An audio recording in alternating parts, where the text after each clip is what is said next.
Anna Seawold, and this is Authentic Parenting, a podcast about personal development in the context of parenting, where I explore how you can find more calm, connection, and joy in parenting through the process of self-discovery and inner growth with a trauma-informed lens. I'm a parent educator, and my mission is to help children by helping parents. The motto of this podcast is raising our children, growing ourselves. Today, trauma and healing in a toxic culture. My special guest for this episode is renowned speaker and best-selling author, Dr. Gabor Maté. He is highly sought after for his expertise on a range of topics, including addiction, stress, and childhood development. Dr. Maté has written several best-selling books, including the award-winning In the Realm of Hungry Ghosts, Close Encounters with Addiction, When the Body Says No, Exploring the Stress Disease Connection, and Scattered, How Attention Deficit Disorder Originates and What You Can Do About It, and has co-authored a parenting book with Dr. Gordon Neufeld called Hold On to Your Kids, Why Parents Need to Matter More Than Peers. His works have been published internationally in nearly 30 languages. His new book is out. It's called The Myth of Normal: Trauma, Illness, and Healing in a Toxic Culture. It's phenomenal, groundbreaking, riveting, and beautifully written. A true masterpiece. I am adding it to my best books I've read in 2022 list. You can find my list in the show notes and see the other titles I included. I think he's one of the great thinkers of our time on the topics that he's an expert in. He's wise, deep, and compassionate. He was featured in a documentary called The Wisdom of Trauma, which, if you haven't seen, I highly recommend. I organized a community movie screening for the Authentic Parenting community back in May, and we held a post-movie live discussion, which was fantastic.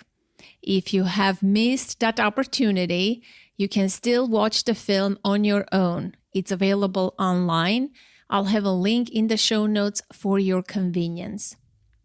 I enjoyed this conversation immensely, and some of the key points we talked about are children's irreducible needs, attachment and authenticity, how early childhood trauma can show up in our parenting, the impact of parental stress on kids, including stress in utero, how you can deal with your own discomfort with your children's big feelings, pathways to healing, and so much more.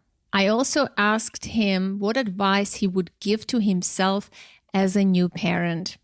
It was a tremendous honor to have him on the show. I had seen him live in New York City in 2017. In fact, I kept my ticket to that event as a souvenir, and I use it as a bookmark. He is my hero, and I feel truly blessed and grateful for having had this opportunity with him. Please enjoy this eye-opening, insightful, and inspiring conversation with the one and only Dr. Gabor Maté. Gabor, welcome to the podcast. This is such a deep honor for me, tremendous honor, especially today is the release of your new book, The Myth of Normal. And I am getting to spend some time with you and celebrate this. So this is amazing. Well, this is the first podcast I'm doing on the day of the book release. So it's special for me as well. Oh my gosh. How do you feel about this book coming out? You worked so hard on this book. Like, what does it mean to you? It's a tremendous book. I finished it, and it's deeper, wider, greater. All of your work combined in this big Bible. I think it's incredible. Well, thank you. Well, today it's a bit of an anticlimax, actually, because I've been working on this book for 10 years and gathering material and then 2.5 years of really difficult writing. And now it's here, and the anticipation has more of an edge to it than the actual reality. So I'm very pleased about it. It's the book I wanted to write. I didn't know how I'd get there, but I got there with the help of my brilliant son, Daniel, who helped me write the book. At the moment, it's rather subdued how I'm feeling. I think it'll change, but that's what's happening at the moment. Yeah. What is your intention for our conversation? I want to ask you that first, because this is a parenting podcast and you do write beautifully about development, children's needs. I do have my own interest and agenda, but I would love to ask you, do you have a special message or an intention? Do you want to impart something to the audience today that I may not even ask? I don't know. Well, fundamentally, it's that we do have parenting instincts, contrary to what some people think. There's an article in the New York Times a few weeks ago that there's no mothering instinct. Well, tell a mother baboon that there's no mother instinct, or tell a mother cat that there's no mothering instinct. But what it is true is that in our society, that instinct gets stifled, that instinct gets denatured. And so that if there's one message, is that we have to find a way back to our natural parenting instincts by creating environments that support those instincts. Because instincts are there, but they're not automatic. They have to be evoked by the environment. So the child has a certain nature. We as parents have a certain nature. The reason the subtitle says trauma, illness, and healing in a toxic culture, because I believe that in this culture, our natural instincts are actually stifled and subverted and even turns against us. So if I have a message, is let's find out what we need to do to get back to who we actually are as human beings. Yeah, hence the authenticity. I want to ask you about children's needs. I think you speak so eloquently about that. I think it would be a good place to start. What are children's basic, fundamental emotional needs? Yes. So the needs of any species develop in response to their evolution in a certain environment.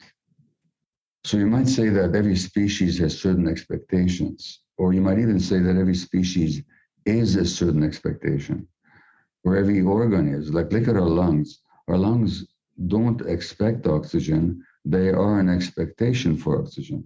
They would not have evolved without oxygen. Now, human beings would not have evolved without certain emotional conditions being there. We couldn't have. So when we talk about children's needs, it's not an abstract question. It's a question of what is our evolutionary expectation over millions and hundreds of thousands of years of evolution. What expectations does a human child enter the world with? And that's true of any species. Now, for humans, the expectation is more complex because we're more complex beings with consciousness. But in terms of the infant's expectations, the infant of any species, birds, mammals, are an expectation for a nurturing, supportive, protective environment, physically and emotionally, by the way. Now, what are the emotional needs? Now, the physical needs of the human infant are obvious. They are to have nutrition and shelter and protection. That's obvious. But we also have emotional needs that are essential for our development, which is to say, and this is what I call irreducible needs that if they are not met, we don't develop optimally. So what are the irreducible needs of the infant? And as I list them, I will just mention that these irreducible needs of the human child are exactly the conditions that hunter-gatherer groups, how we've all provided to their children. So these emotional needs are, number one, a strong attachment relationship, secure attachment relationship with the adult caregivers. Attachment meaning the drive to be close to somebody to be taken care of or to take care of the other. So strong attachment relationship, a secure attachment relationship. Secondly, what brilliant psychologist friend of mine, Gordon Neufeld, calls rest. Rest means that the child doesn't have to work to make the relationship work. The child doesn't have to meet the parent's emotional needs. The child doesn't have to be good, smart, pretty, successful, compliant. The child can do nothing to make the relationship better, and the child can do nothing to make the relationship worse, because the relationship is completely unconditional. So there's no work involved on the part of the child. Now, as I'm listing these needs, I'm also noting that in our society, they are not met for most children most of the time. The third need is the freedom and the capacity to experience all our emotions, whatever they happen to be. Now, our brains are programmed with certain emotional circuits. We have a circuit for caring, for love. We're born with it. So are other mammals. We're born with the circuitry for play. Play is an essential aspect of human development. Play is an essential aspect of mammalian development. All mammals play, and it promotes brain development. We have circuitry for panic and grief, which is what happens when our attachment needs are not met. We have circuitry for anger. Now, healthy development demands our freedom to experience all our emotions when they arise spontaneously. In our culture, we can talk about this. There's a lot of parenting advice that actually pushes parents towards not accepting a child's feelings, in fact, rejecting them, punishing them. So that's the third need, is the capacity to feel all our emotions, whether it's rage, anger, grief. The fourth one is free, spontaneous play out in nature with playmates of different ages. Now, free, spontaneous play doesn't mean holding a cell phone and playing video games. It means creative, imaginative play, where nothing is required. There's no winning, there's no losing. There's no purpose to the play other than interaction. These play actually helps to form our social communication and social engagement circuits. So these are the four essential needs. And again, they mirror what human evolution used to provide, and they also mirror what our society does not.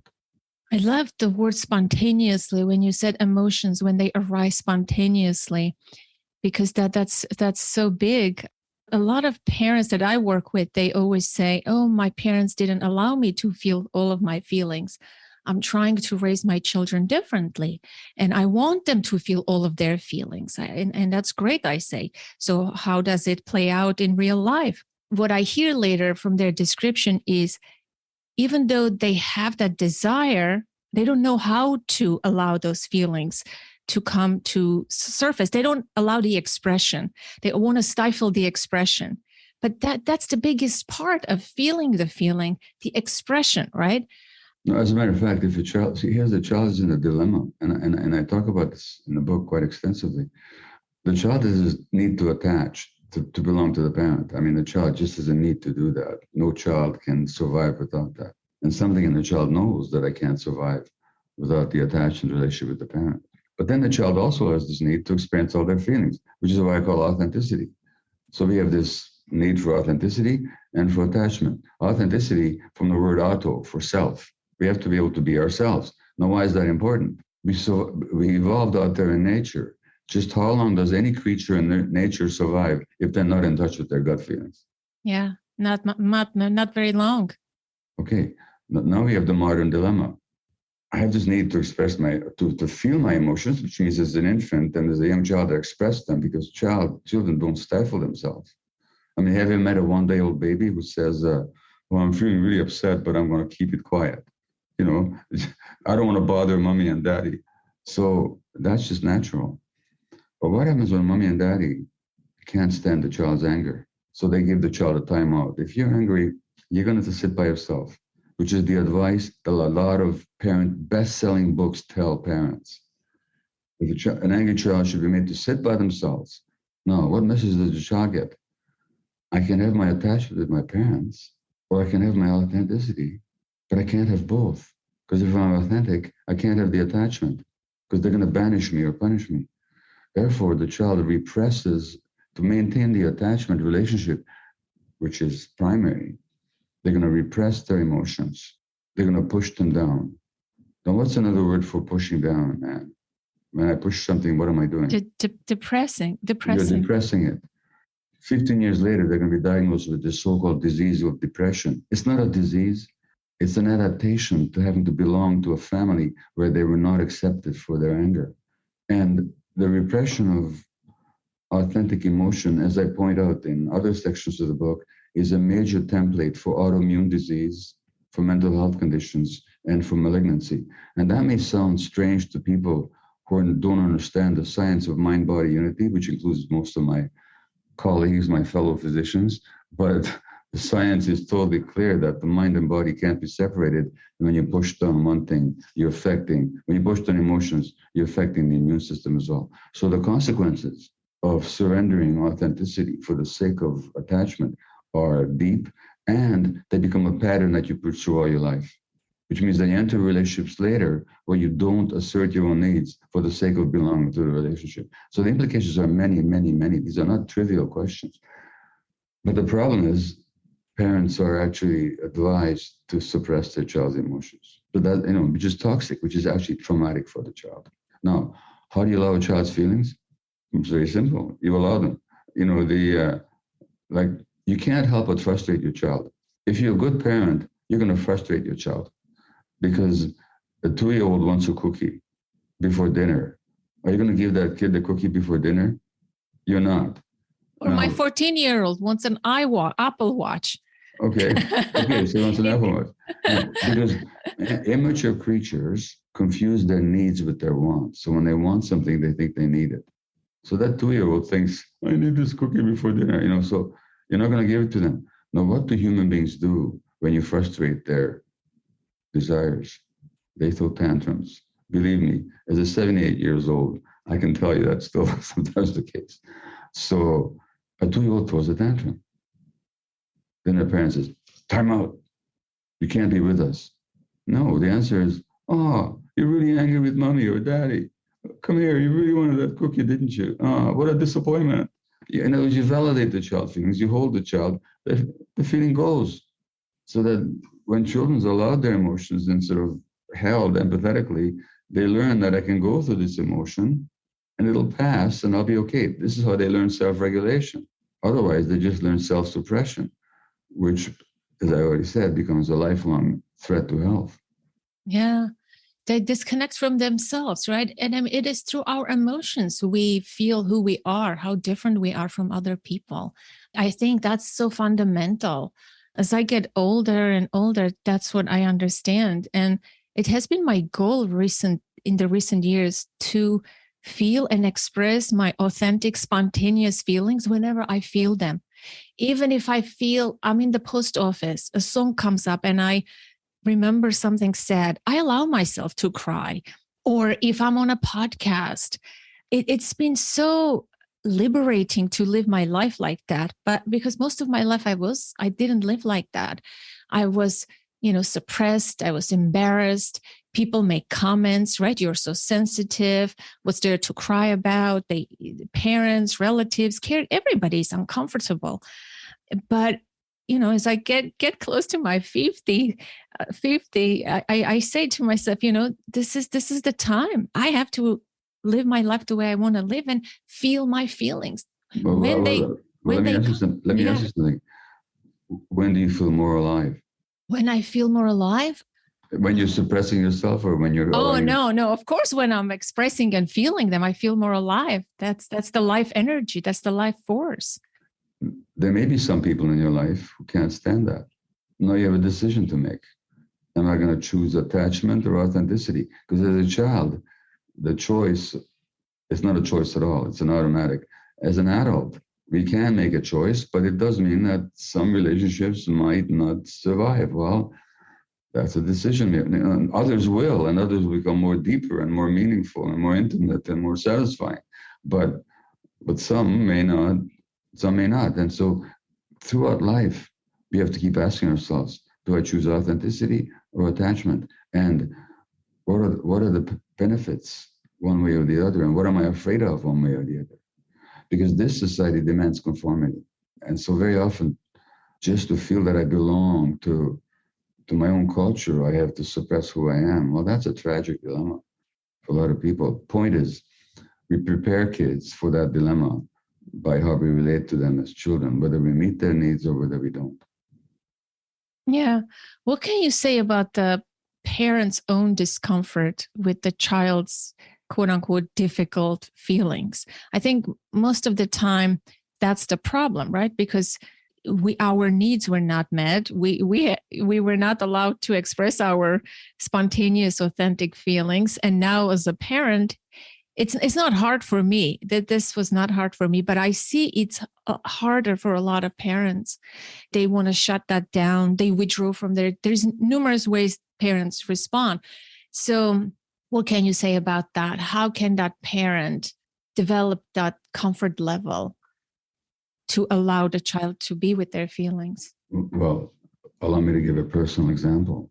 But the answer to how to develop that comfort level is to examine the discomfort. So it's not a question of let's work to make ourselves comfortable. It's what is the discomfort all about? And the whole book is about helping people to examine themselves compassionately, with curiously. This example is not from the book, but when my eldest son, with whom I wrote the book, Daniel, was 1 year old, he had diarrhea. And I remember him on the kitchen floor, sitting on his little blanket, and he's a little bit of a wet poop comes out of him. And I started crying. And I just felt so tragic. And my wife says, what's this about? It's just a little kid having a bit of diarrhea. Well, you know what? When I was a year old, I had dysentery. It was wartime Budapest. We were Jews under the Nazis. I was really ill with dysentery, which involves diarrhea. That's the memory that came back. Now, that's not a conscious memory because I don't recall that time, but my body held that memory. When I see it in my son, or at least I see a faint shadow of it in my son, that sense of doom comes up. So that's a dramatic example, but it generalizes. When you as a parent feel uncomfortable with the child's emotions, you are talking about your own discomfort that for some reason was created when you were a child. And there may be something else going on as well, which is that in the child's discomfort or anger, you may sense that you somehow failed as a parent, and you can't stand that idea. So you want to stifle it in the child. I mean, I'm talking about myself here. So both that some trauma, some unresolved emotion on your part is being triggered by the child's, and or that somehow you see this as wrong, and if the child is wrong, then you're wrong as a parent, and then you're a failure. So you really have to examine the source of your discomfort rather than how do I become comfortable. You can't force yourself to become comfortable. But if you recognize compassionately the source of discomfort inside yourself, that'll resolve the issue. Wow, so great. This reminds me of my own experience. My daughter was 4 years old. She enjoyed bath time. She didn't want to come out of the tub, right? She's playing and enjoying. And one day, I find myself enraged and triggered severely. The steam, the bathroom, the closed environment. And of course, I want to almost attack my kid because she's not listening to me. It's time to get out of the bath. And I completely found myself swept by this overwhelming emotion. And I didn't do anything to my child, but I went out and I started hitting myself because the emotion was so big. Years later, I thought about that a lot after that. And then years later, I connected that. After the earthquake, they shipped us to a different country to live with far relatives. And the first night that we arrived, we were dirty, we were homeless for a while. And they wanted us to get clean and shower and that kind of stuff. And there was an outside bathroom. They were rich people. They had, a lot of facilities. One of the bathroom was a guest house. I guess it was outside. They put me there because I was the older kid among my cousins. They thought I could go in there and shower by myself. That was the assumption. But remember, I'm a traumatized kid after the earthquake. I don't have my mom. And I didn't know anything how this shower operates. It was this gas system and there is the heat and I can't control the water temperature. The steam is coming and I'm in that bathroom naked screaming, help, help, help. And no one is coming. So years later, here I am, in my 30s in the bathroom where my 4-year-old doesn't listen to me. That memory comes up and I feel so helpless and powerless that I want to escape that.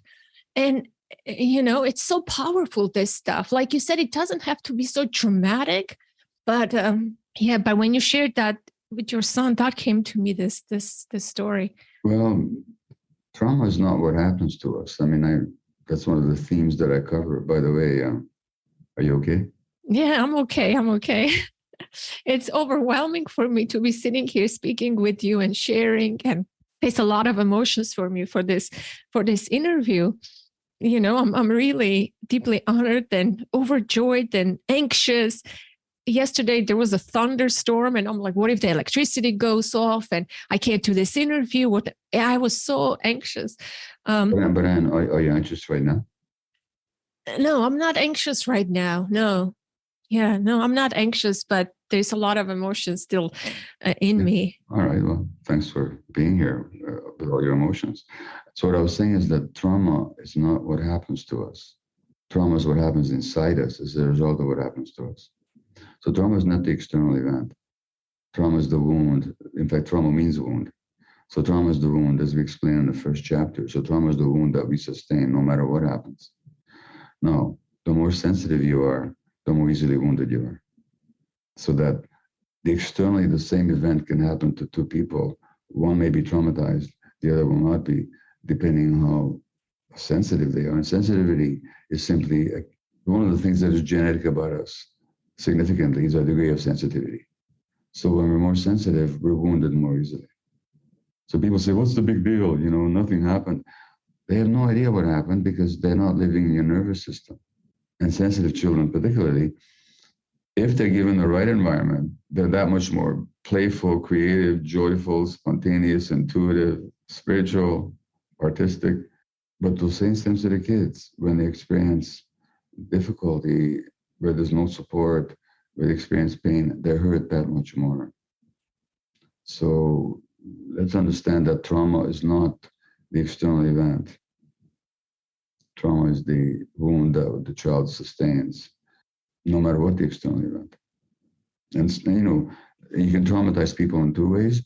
One is by doing bad things to them, which happens around the world a lot.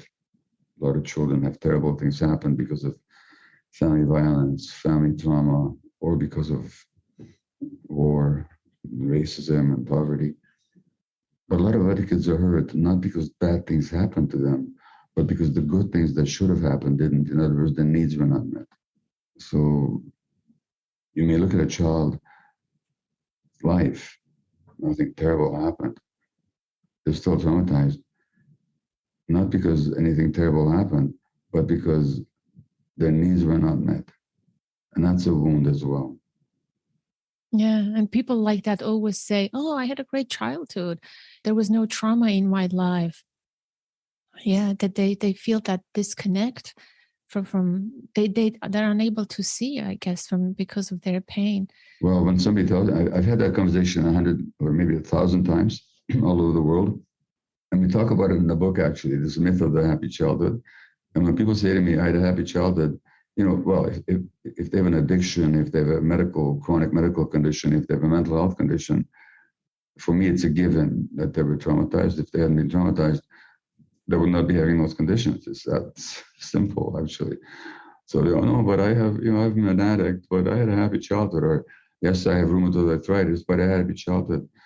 Then I issue what I call the happy childhood challenge. I said, give me 4 minutes, 3 or 4 minutes. And it never takes longer than that, because it's not that their happy memories were not accurate, but they don't remember the pain. How could they? They suppressed it. It was so painful, right? You have to detach from it. Yeah, that's the whole point. And they detach at the moment. Not only that, people are really terrified of blaming their parents. I mean, there's some people who hate their parents, but a lot of people are terrified of blaming their parents. Because for the child, it's very painful to have anger for the parent. So they suppress their anger. Now, children don't know that it's possible to love somebody and be angry at them at the same time.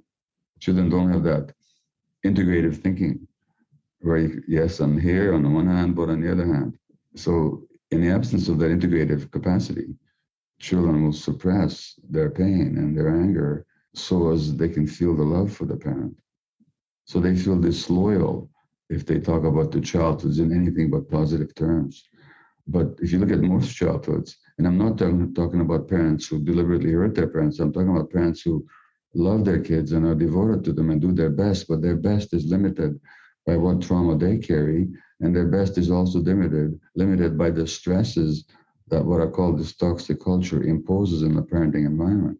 Yeah. And when the parent only, I had someone who said recently, oh, when my child is happy, or they want their child to be always happy, that's when they accept and dish out love, right? This conditional love they have for their children. A lot of people have a hard time. When child is behaving poorly, they withdraw the love. When they use love as this token of negotiation to control the behavior. But when we don't accept the child fully, only accept part of the child when the child is happy, what's the message? We don't accept the whole of you, right? We only accept you when you're happy, when you don't give us trouble and our life is easy. Excuse me. As a medical doctor, I can't tell you how many very ill adults I looked after, both with physical and mental illness, who grew up with always this happy faced child. Because here's the thing about life. Life brings pain. Not because we deliberately impose pain on our children, but because life brings pain. A friend doesn't want to play with you. Your dog gets hit by a car. Grandpa dies. Or grandma doesn't feel like seeing you a certain day. Or daddy's upset. Or something. Pain comes into life. That's the nature of life. Happiness is not a state that anybody can constantly maintain. And by the way, there's a huge difference between what really matters, which is contentment, and happiness. Happiness basically says, this is pleasurable, I want more. Contentment says, I have enough, and I'm good. Contentment doesn't mean that I'm always happy. Contentment also means that I can be with my pain when it arises. Yeah.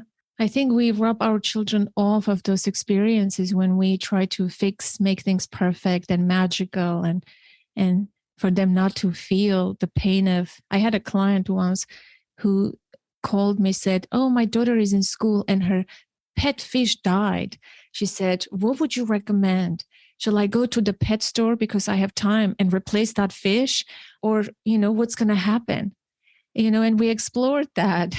What will happen? Well, that's life. That's an experience, right? Your child's pet fish died. Let her come home and be with and cry about it. Be with that reality. We have, as I said earlier, we have a circuit in our brain for grief. And grief is all there to come to terms with loss. And life brings loss. Oh, you're telling me? I had so much loss. Someone we try to subvert the child's natural grief. I mean, whether or not you get another fish later on is fine, but not immediately jump in there to rob the child of their actual experience. Yeah. Oh my gosh, it's so valuable. I think that's the biggest.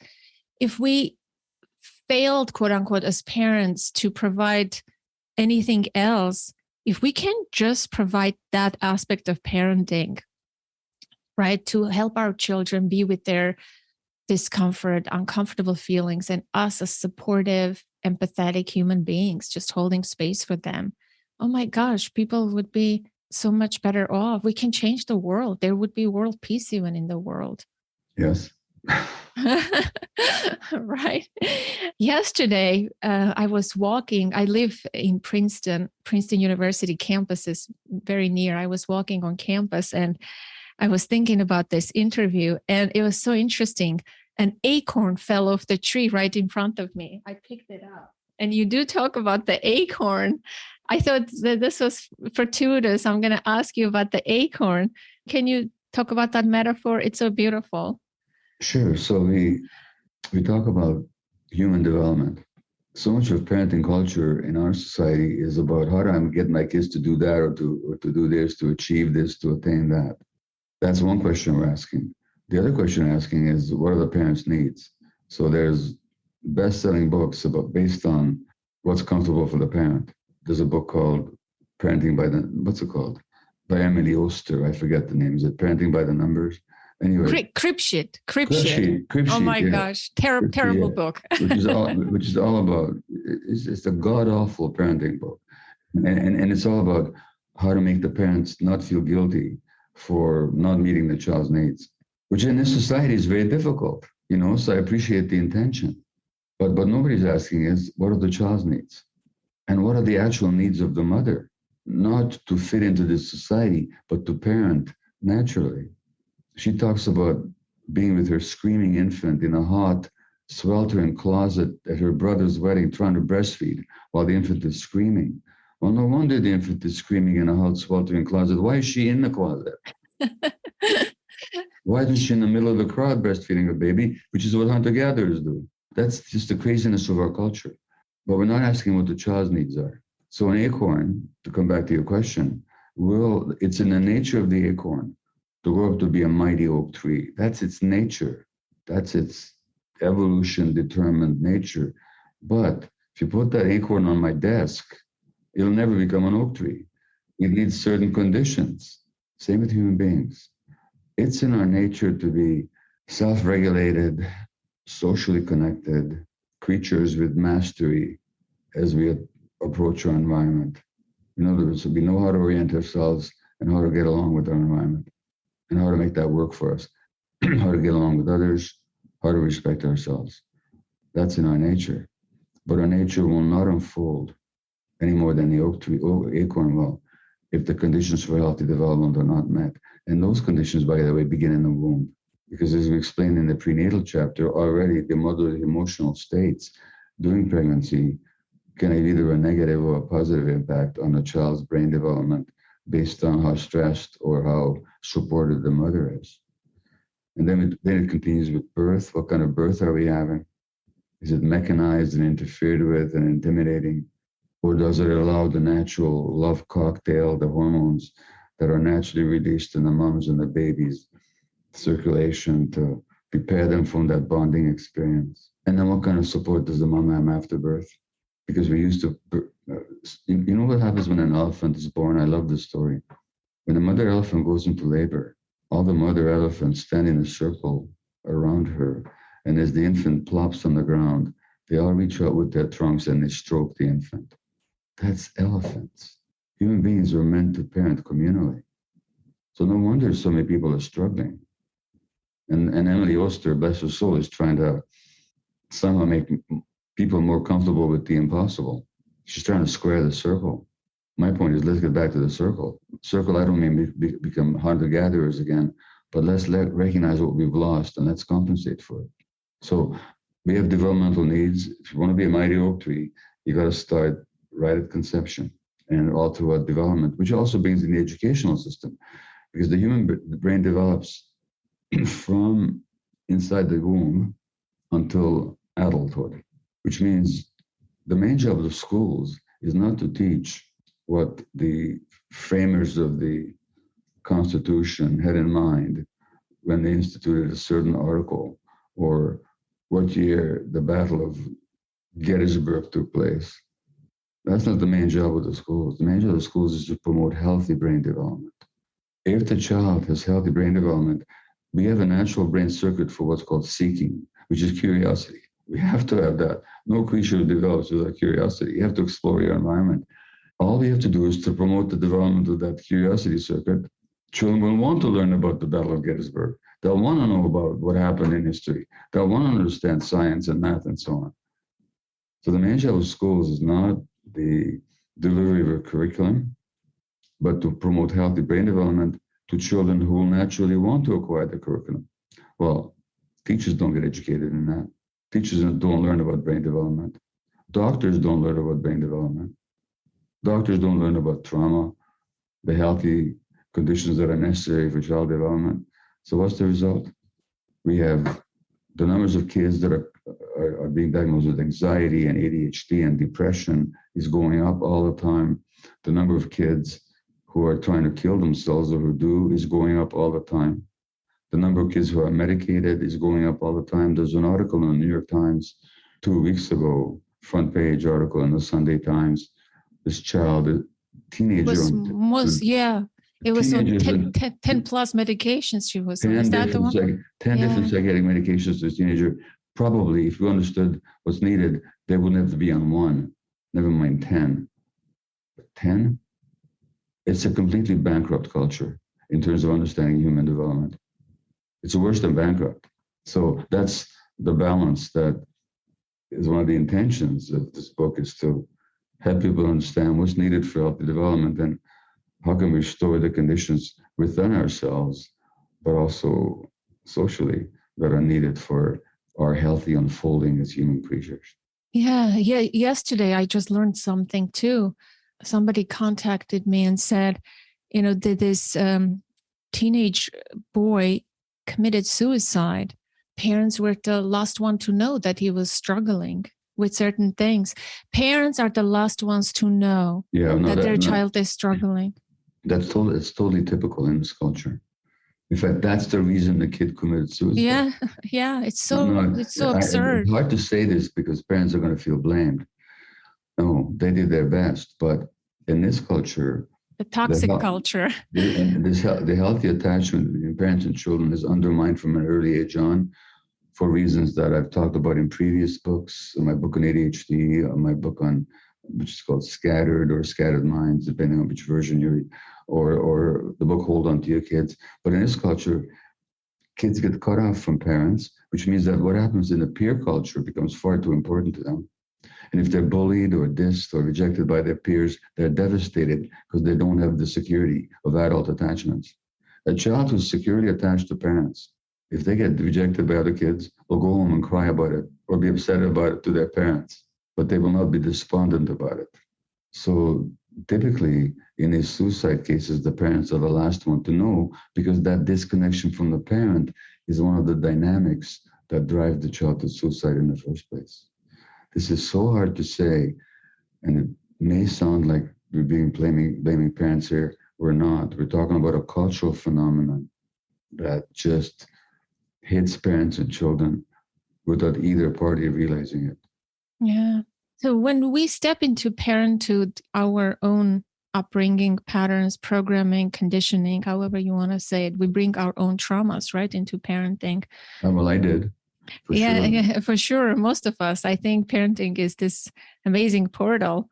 It shows what we need to work on. I'm curious, in the early years, what showed up for you with your own history of trauma? I mean, you have amazing children. Your son wrote this book with you. Your daughter does the Instagram lives. She's pursuing her PhD. What I also want to ask is to give hope to parents who think they are failing or messing up their kids or damaging, because it's not about perfect parenting. When I see you or other people who have amazing relationships with their adult children, it's really beautiful to watch, and it's hopeful. So I would love for you to say just a few words about that. Sure. So first of all, Daniel, my son, who helped me write this book, him and I do a workshop together called Hello Again, a fresh start for adult children and their parents. And that's going to be our next book, actually. We had a 2-book contract. This Myth of Normal was the first one. Hello Again will be our second one. And we're going to do this workshop in New York, in Omega, at the end of October. And this year? Yeah, out to the 28th weekend. Yeah. Oh, wow. It's called Hello Again, a fresh start for adult children and their parents. And we encourage adult children and their parents to come. This is good. Because we've learned a lot in our own relationship, which has been very difficult. And all our 3 children downloaded the trauma that my wife and I brought into the relationship. They've had their significant challenges in their lives. They still face challenges. They've also all come a long way towards working them out. And our relationship with them has become ever so much better, but took a lot of conscious work on our part. In the early years and we talk about this in the Myth of Normal, in the early years when we were raising children, my wife Ray and I, we had no idea about how traumatized we were. So we just naturally acted it out with each other. And my son Daniel writes in the book about he used to have this nightmare as a child of the floor disappearing from under his feet. When the floor was not the floor, because he never knew when there'd be some unbearable tension between my wife and I, and he's a very sensitive child, would all of a sudden feel threatened or insecure. So that was our history. And all the children have had to work on that, and they continue to. And as I say, Diane and I have also developed this program around how to bring adult children and their parents together in a respectful, adult, mutually beneficial way for those that want to. Wow. I'm going to put the information about that workshop in the show notes, and we'll post it in the group. I want to read a tiny line from the book. In the last chapter, Pathways to Wholeness. I thought it was so profound. It just, in true Gabor Maté style, you say one sentence, but it's so profound. Once again, it is not the past that has to change or can change, only our present relationship to ourselves. Yeah. So speak about that. Well, that's a lesson I've really had to learn because, and before we began recording, you were telling me that I remind you of your father, this perennially morose or sad expression. And people have seen me that way. The fact is, it was never totally true. Like I always play a lot and I laugh a lot and so on, but there is the kind of sadness on my face that people pick up on. And I earned that, if I can put it that way. The emotional brain, the right brain developed before the left one. And when my emotional brain was developing, conditions were terrible for a Jewish infant under Nazi occupation. And my mother's terrified and terrorized and grief-struck emotional states that were constant for her throughout my first year of life, never mind our enforced separation when I was 11 months old, which also meant that I grew up with a kind of sense of hopelessness, what I call my Eeyore persona, Eeyore from the character from Winnie the Pooh. Winnie the Pooh, the relentlessly pessimistic donkey. In some ways, I was that. Even when intellectually I knew better. For example, years after I became a physician and beyond that, a healer and a well-respected author, and so many people thanking me for saving their lives or helping their lives, I think, okay, I can help everybody else, but I can't be helped myself. And consciously or emotionally, or I should say intellectually, I knew that can't be the case, but that didn't shift the emotional stance. And what I learned not that long ago, actually, and the learning is described in the book, is that, yeah, what happened to me as an infant will never not have happened. My grandparents will never not have died in their gas chambers at Auschwitz. But what I make that mean about life and myself, that can change. So because that happened, it doesn't mean that I cannot have joy and presence and optimism and contentment.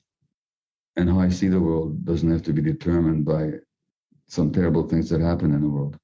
That for me has been a relatively recent lesson, but that's the whole point about trauma. Trauma is not what happened to us, it's what happens inside us. So one traumatic imprint was this sense of Eeyore hopelessness. Well, what happened doesn't have to change for me to give up. I can be more like Winnie the Pooh, who says at the end, who just plays all the time, So one can go from Eeyore to Winnie, one doesn't have to be determined by the past. And that's what I meant by that passage that you read. Yeah, thank you for elaborating on that. How many languages do you speak? Oh, only two functionally, Hungarian and English. No, that's one of my regrets, by the way, is that I haven't studied languages more. But you know what? I didn't. Yeah, and you don't talk about much. When you immigrated to Canada, you were 13 years old, right? So I said that could be a traumatic event. Or not, I don't know. Again, trauma is not the event, but it was difficult because an adolescent needs the family structure even more than as much as because it's time of change, individuation, time of exploring the world, and you need that anchor of the family. But for the immigrant family, that's very difficult because the kids speak English better quicker than the parents do. We feel more at home. The parents are too busy trying to establish a new life, a new existence in a strange culture. So there was a kind of loosening of our family when that happened. And that was tough at a time of transition. Yeah. I mean, I had experiences myself when I immigrated to the United States. I mean, as an adult, even.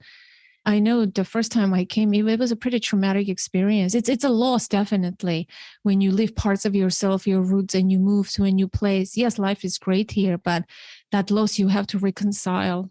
Unless you look at it, it's so painful, I think. At least for me, it was very painful.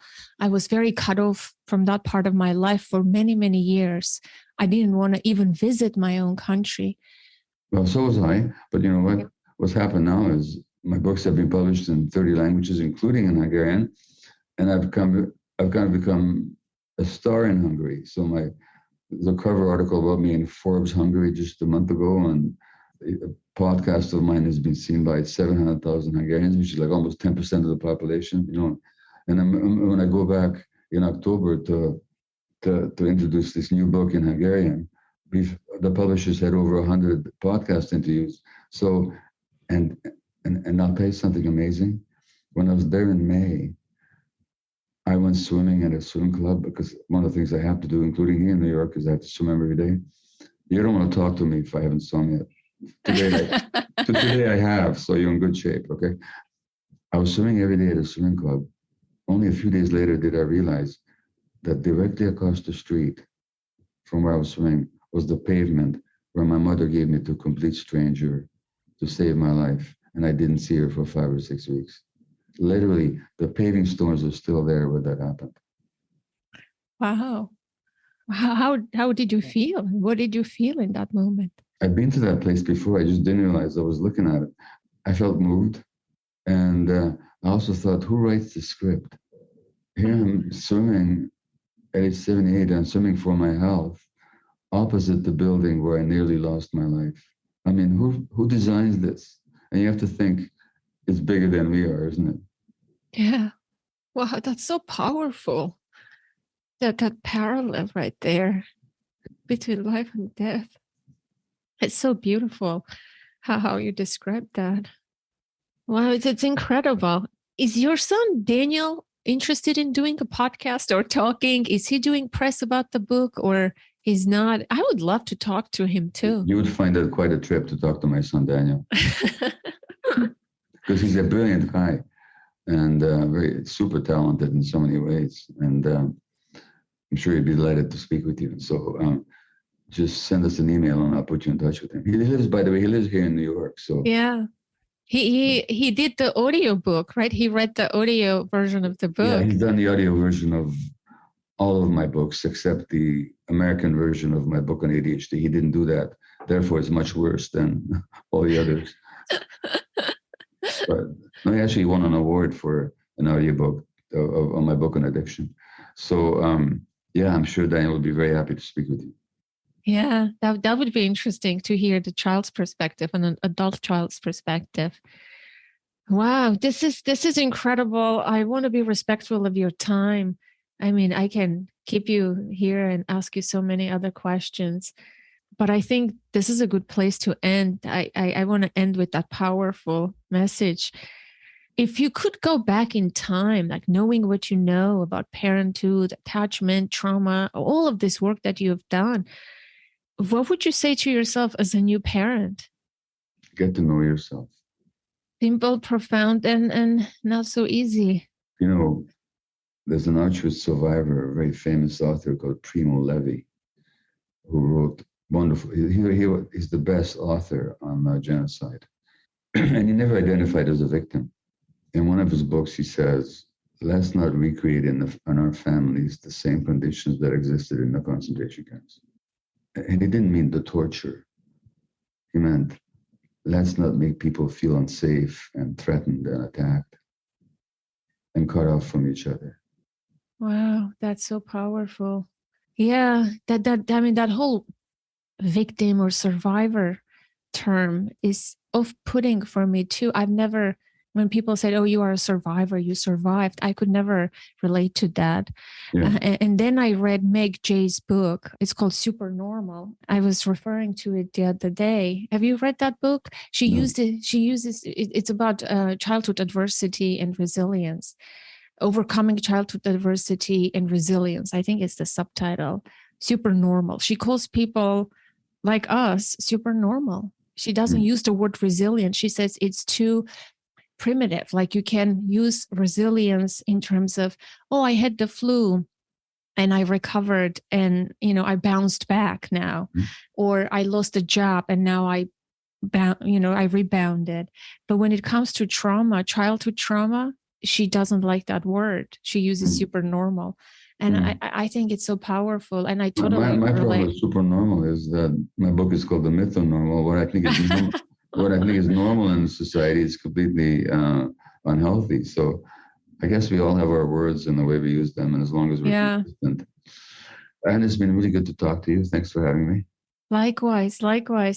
Thank you again for speaking to me today. Congratulations. This is so big. This book will change many lives. Well, that's my fondest hope. My fondest hope is that it'll enrich many lives. Yes. It will change the culture, definitely. Thank you so much for being who you are and being in the world. Well, thank you. That means a lot. Thanks a lot.